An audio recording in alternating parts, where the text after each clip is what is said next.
Nicholas Criff lahir pada tahun 1401 di Cusa dekat sungai Moselle antara Koblenz dan Trier. Ia sering disebut Nicolaus Cusanus atau Nicholas dari Cusa. Ia merupakan salah satu dari 4 anak yang dibesarkan dalam keluarga borjuis. Ayahnya, Johann Criff, adalah saudagar kaya yang menjadi salah satu bangsawan di Trier. Nicholas Cusa pertama kali mengenyam pendidikan seni liberal di Universitas Edinburgh pada tahun 1416 sampai 1417. Pada tahun 1425, ia memasuki dinas uskup agung Trier dan sebagai sekretarisnya meraup penghasilan dari beberapa orang yang diuntungkan. Pada tahun 1426, ia mengajar hukum kanonik serta mulai mempelajari filsafat dan teologi di college. Nicholas Cusa adalah salah satu filsuf paling menarik perhatian pada masanya.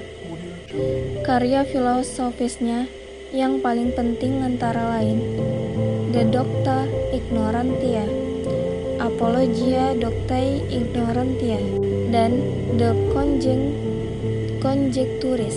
Selain itu, ada 2 karyanya yang menjangkau agama-agama lain, terutama Islam, yaitu The Pes Fidei pada tahun 1453 dan Cribatio Al-Qorani pada tahun 1461. Ia merupakan satu hal dari garis perkembangan skolastisisme, tetapi pada saat yang sama ia menyentuh tema-tema filsafat yang menandai peralihan ke filsafat modern.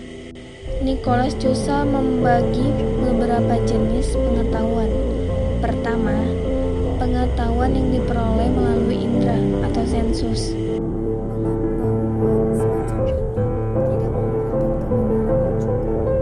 Tetapi hanya kesan-kesan atau gambaran-gambaran saja. Kedua, ada rasio. Dalam istilah idealis Jerman, Verstand atau pemahaman. Rasio dengan cara yang abstrak dan fragmentaris memahami gambar-gambar sensorik dalam keberagamannya. Ketiga, ada intellectus atau intellectus vernunft dalam bahasa Jerman yang berarti alasan.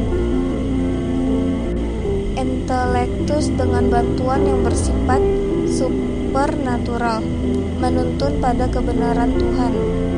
Tetapi kebenaran ini membuat kita memahami bahwa yang tak terhingga itu tak dapat dipahami, dan kita belajar dari ketidaktahuan kita.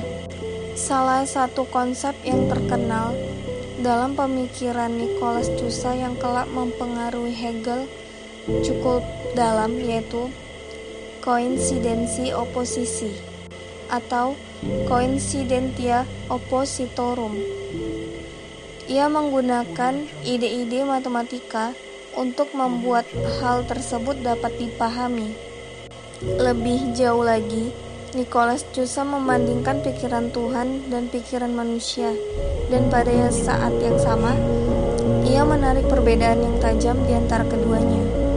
Cusa pun beranggapan bahwa sesungguhnya pengetahuan didasarkan pada kemiripan atau likeness. Dalam hal ini, ia telah melakukan suatu interpretasi yang berbeda dari tradisi skolastik dan para penerusnya pasca Renaissance perihal kebenaran dan pengetahuan. Meski Nicholas Cusa tak begitu berhasil memisahkan ontologi dari epistemologi seperti ia memisahkan iman dan akal. Ada beberapa poin penting yang dari konsep kemiripan antara pikiran Tuhan dan manusia dari Nicholas Cusa. Pertama, isi konseptual dari pengetahuan manusia terikat pada hal-hal yang diciptakan Tuhan untuk suatu kemiripan epistemiknya. Dalam hal ini, Nicholas Cusa berada dalam tradisi realisme Kristen. Kedua, Keterhubungan antara pikiran Tuhan dan pikiran manusia sangat dimodifikasi oleh fakta bahwa konsep Tuhan eksemplar benda.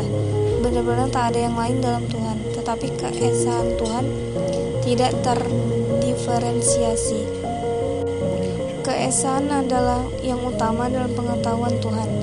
Keberagaman dan yang lainnya mencirikan domain konseptual manusia.